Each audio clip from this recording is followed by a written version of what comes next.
आप देख रहे हैं देश लाइव, देश की आवाज। अस्सलाम वालेकुम, आदाब, नमस्कार, सत श्री अकाल। देश लाइव में आपका स्वागत है। मैं हूं सहल कुरैशी। दिल्ली पुलिस दिल्ली दंगों को लेकर काफी सुर्खियों में रही और बाकायदा अदालतों ने अलग अलग मामलों के अंदर दिल्ली पुलिस को फटकार लगाई। दिल्ली पुलिस ने किस तरीके का काम किया वो हमने कोर्ट के जरिए सुना, देखा। कोर्ट में फैसले जो आए, कोर्ट ने जो कहा वो हम सब ने सुना। लेकिन अब एक मुस्लिम विधायक को हिस्ट्री शीटर बता दिया दिल्ली पुलिस ने और उनके चाल चलन पर सवाल उठा दिए।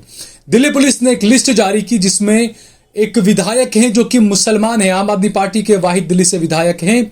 वाहिद तो नहीं कह सकते, आम आदमी पार्टी से जो मुस्लिम विधायक हैं, जो ओखला से विधायक हैं, अमानतुल्लाह खान। अमानतुल्लाह खान को दिल्ली पुलिस ने खराब चाल चलन वाला नेता बता दिया। उसके बाद क्या था, अमानतुल्लाह खान हाईकोर्ट पहुंचे, हाईकोर्ट से उनकी अर्जी खारिज कर दी गई। उसके बाद अमानतुल्लाह खान पहुंच गए सुप्रीम कोर्ट। अब सुप्रीम कोर्ट ने दिल्ली पुलिस को नोटिस जारी किया है कि आप किस तरीके से आप कार्रवाई कर रहे हैं। इसी बारे में हम आपको आगे विस्तार से बताएंगे। लेकिन उससे पहले अगर आपने हमारा चैनल देश लाइव सब्सक्राइब न किया हो तो हमारे चैनल को जरूर सब्सक्राइब कर लें। सोशल मीडिया के तमाम प्लेटफॉर्म्स पर, फेसबुक पर, ट्विटर पर, इंस्टाग्राम पर आप देश लाइव के पेज को जरूर फॉलो करें। इसके अलावा सहल कुरैशी और सहल कुरैशी ऑफिशियल पेज को भी जरूर फॉलो करें। फेसबुक पर स्टार बटन दबाकर और यूट्यूब पर ज्वाइन बटन दबाकर हमारा ज्यादा से ज्यादा सहयोग भी करें। हम बात कर रहे हैं पुलिस किस तरीके की गतिविधियां करती है, किस तरीके से विपक्षी नेताओं को और मुसलमान नेताओं को बदनाम कर रही है, उनके खिलाफ मामले चला कर या जिस भी तरह से। अमानतुल्लाह खान जिन पर हमने देखा जब शाहीन बाग में बुलडोजर लेकर तोड़ने के लिए गए थे तो अमानतुल्लाह खान वहां पर सबसे पहले सीना तान कर खड़े रहे। हालांकि कोई हिंसा नहीं की उन्होंने, लेकिन वो खड़े रहे वहां के लोगों के साथ, क्योंकि वो जनता उनको वोट देती है और खड़े रहना चाहिए। आप जिसका वोट लेते हैं, आप जिसके वोट से आप जीतते हैं, तो आपको खड़े रहना पड़ेगा उनके साथ में। अमानतुल्लाह खान वो नेता है कि जो आधी रात को भी कुछ होता है ओखला में, शाहीन बाग में, क्योंकि मैं खुद रहा शाहीन बाग, तो वो रात को 2-2, 3-3 बजे भी निकल कर आते हैं लोगों के कामों के लिए। तो अमानतुल्लाह खान पर जो आरोप भी लगे हैं ज्यादातर तो वही आरोप है कि भाई लोगों के साथ में उन्होंने घेराव किया, लोगों के साथ में सड़कों पर उतरे। ये अमूमन हर नेता की जिंदगी में रहती है चीजें, ये कोई बड़े गंभीर केस नहीं होते हैं। लेकिन उसके बावजूद अमानतुल्लाह खान को दिल्ली पुलिस ने जो लिस्ट बनाई उसमें खराब चाल चलन वाला व्यक्ति बता दिया। इसी को लेकर उन्होंने पहले कुछ अधिकारियों से बात की, लेकिन कहीं कोई सुनवाई नहीं हुई। विधायक साहब है, सरकार है दिल्ली में इनकी, आम आदमी पार्टी की, लेकिन इनकी कोई सुनवाई नहीं हुई। वो बात अलग है कि लोग कहेंगे कि भाई दिल्ली में पुलिस तो जो है वो मोटा भाई के हाथ में है, वो हम समझ सकते हैं, केंद्र सरकार के हाथ में है। बहरहाल इस मामले को लेकर जो है वो अर्जी दाखिल की थी। जब हाईकोर्ट से अर्जी इनकी खारिज हो गई अमानतुल्लाह खान की, अमानतुल्लाह खान ने हाईकोर्ट में अर्जी दाखिल की और कहा था कि भाई मुझे खराब चाल चलन वाला व्यक्ति किस बेस पर, किस उस पर कोर्ट कह रही है। कोर्ट ने तमाम दस्तावेज देखे भी नहीं है, पुलिस ने ये कह दिया और दिल्ली हाईकोर्ट ने मेरी अर्जी भी जो है वो, माफ कीजिएगा, जमानत अर्जी नहीं, जो अर्जी थी वो खारिज कर दी कि भाई मुझे खराब चाल चलन वाला व्यक्ति न माना जाए, पुलिस इस लिस्ट से मुझे हटाए। लेकिन हाईकोर्ट ने उनकी अर्जी को खारिज कर दिया। उसके बाद वो सुप्रीम कोर्ट पहुंचे। सुप्रीम कोर्ट में न्यायमूर्ति सूर्यकांत और न्यायमूर्ति दीपांकर दत्ता की पीठ ने खान की याचिका पर दिल्ली पुलिस को नोटिस जारी किया है। याचिका में खान ने पुलिस के फैसले के खिलाफ उनकी याचिका खारिज करने के दिल्ली हाईकोर्ट के आदेश को चुनौती दी थी।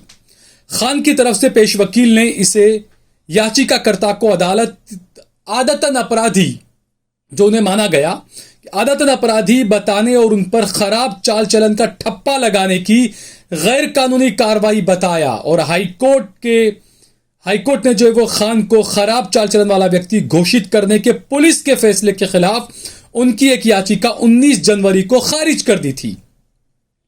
बहरहाल हाईकोर्ट ने उन्हें इस तमगे के हटाने के लिए संबंधित प्राधिकारियों के समक्ष प्रतिवेदन की छूट दी थी कि आप इस मामले में कर सकते हैं। हाईकोर्ट ने छूट जरूर दी थी।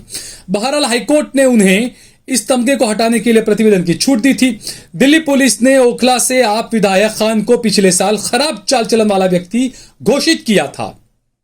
पुलिस के अनुसार किसी व्यक्ति का चाल चलन खराब होना तब कहा जाता है जब वो हत्या तथा हत्या के प्रयास समेत कई आपराधिक मामलों में संलिप्त पाया जाता है और इलाके में शांति भंग कर सकता है।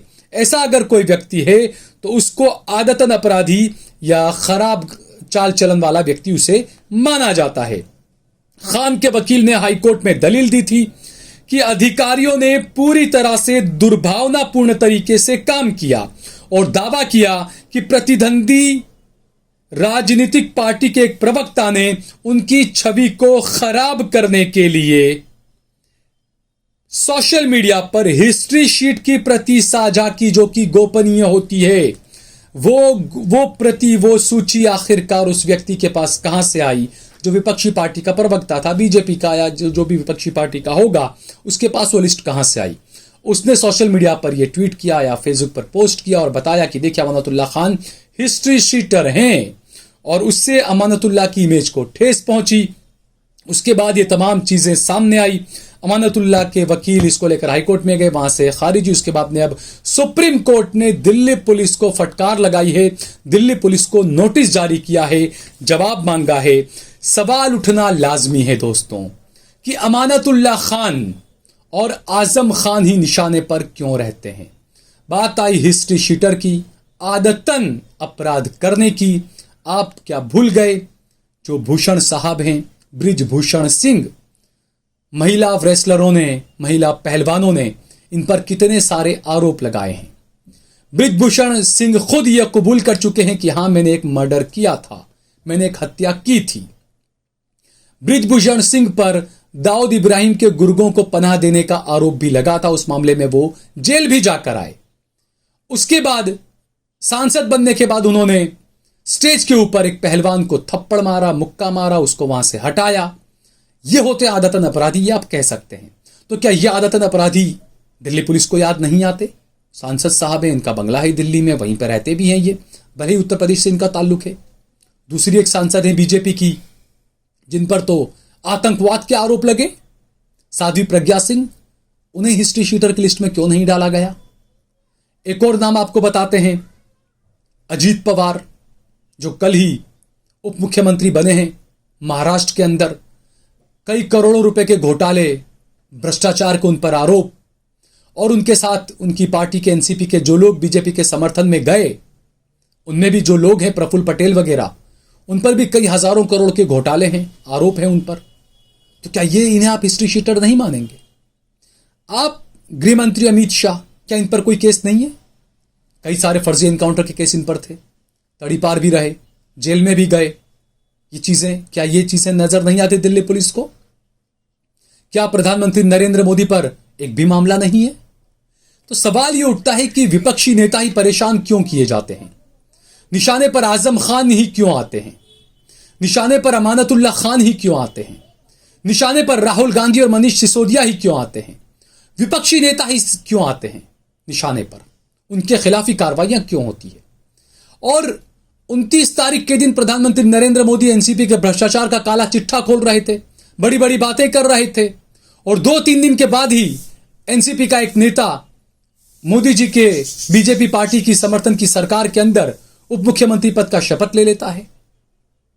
ये चीजें जो ममता बनर्जी ने कही थी, एक बार स्टेज पर आई थी वो, और उन्होंने बताया था कि बीजेपी जो है वो किस तरह का वॉशिंग मशीन, आप देखिए उसमें काला कपड़ा डालते हैं वो सफेद होकर निकल जाता है। तो ये वॉशिंग मशीन बताई थी ममता बनर्जी ने कि काला कपड़ा डालेंगे तो सफेद होकर निकलेगा, यानी वो बेदाग होकर बिल्कुल क्लीन होकर निकलेगा। बीजेपी का वो वॉशिंग मशीन था। तो ये सवाल उठना लाजमी है कि ये जो तमाम नेता हैं, आजम खान हैं, राहुल गांधी हैं, अमानतुल्लाह खान हैं, मनीष सिसोदिया हैं, ये तमाम नेता जो विपक्षी हैं उनके खिलाफ ही कार्रवाइयां क्यों होती है? और एक मुस्लिम नेता को आप हिस्ट्री शीटर बता रहे हैं, आपके पास में क्या प्रूफ थे उसको लेकर? क्या अमानतुल्लाह कितने साल जेल में रहे? क्या कोई मर्डर केस में उनका जेल जाना हुआ या जेल में रहे या सजा हुई? तो ये जो तमाम चीजें हैं दोस्तों, सवाल उठना लाजमी है कि किस तरीके से मुस्लिम नेताओं को और किस तरीके से विपक्षी नेताओं को परेशान किया जा रहा है। और दिल्ली पुलिस हमेशा सवालों के घेरे में है। कई बार दिल्ली हाईकोर्ट ने भी दंगों को लेकर दिल्ली पुलिस पर सवाल उठाए कि आप गलत तरीके से लोगों को फंसा रहे हो, दंगों में मुसलमानों को फंसाया गया। इसी पर दिल्ली हाईकोर्ट ने टिप्पणी की और दिल्ली पुलिस सीधे तौर पर गृह मंत्री अमित शाह के हाथ में आती है। तो आखिरकार पुलिस किसके इशारे पर काम करती है? जो अमित शाह गुजरात में गृह मंत्री थे, जो अमित शाह के कार्यकाल में यहां पर कई सारे फर्जी एनकाउंटर्स में कई सारे आईपीएस अधिकारी फंसे थे, यानी पुलिस वाले फंसे थे। अब क्या वो प्रेशर करा हुआ के किया गया था, ये सवाल उठना लाजमी है, क्योंकि कोर्ट में केस चले, तमाम चीजें हुई। उसके बाद में दिल्ली पुलिस भी क्या किसी प्रेशर में तमाम चीजें कर रही है, ये सवाल उठना लाजमी है। दिल्ली की जनता को, देश की जनता को इन तमाम चीजों पर ध्यान देना चाहिए, सोचना चाहिए, गौर करना चाहिए कि इस देश में पुलिस आखिरकार किसके इशारे पर काम कर रही है। सभी पुलिस वाले ऐसे नहीं होते हैं, कुछ कुछ पुलिस वाले ऐसे होते हैं जिन पर सवाल उठते हैं, जिन्हें हाईकोर्ट के, कोर्ट्स के अलग अलग नोटिस आते हैं, और कई पुलिस वाले सस्पेंड भी होते हैं।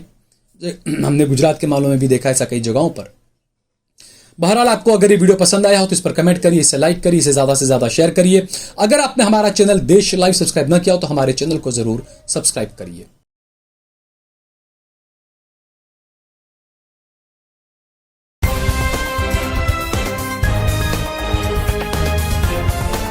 देश और दुनिया की तमाम छोटी और बड़ी खबरों के लिए हमारे चैनल को सब्सक्राइब करना न भूलें और बेल का बटन जरूर दबाएं।